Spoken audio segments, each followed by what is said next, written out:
কারণ কি জানেন, আপনি যে এত সত্য কথা বলতে পারলেন, যাদের গ্যাসের সমস্যা তারা সালাম সরকারের আশেপাশে যাবে না, কারণ নিশাখোরের গন্ধই আলাদা।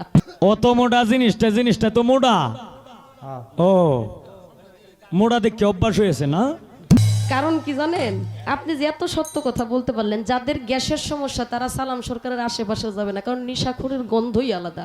আপনি যে এত সহজ করে এত সুন্দরভাবে বললেন, আমার উস্তাদের সাথে গান করলে অনেকের পেট ফুলে যায়, এত ড্রিঙ্ক করলে বা এত নেশা করলে তার পাশে বসে থাকলেও আরেকজনের মাথা লয়ে যাবে, এর জন্য গান রাখি না। আস্তে গান গাইবার আইছি, ফাইজলামি করতাম আইছি না। অত মোটা জিনিসটার কথা তোমার কি ভাই মনে হইল? কি অত মোটা জিনিসটা তো মোটা। ও মোটা দেখে অভ্যাস হয়েছে না, মোটা দেখে অভ্যাস হয়েছে।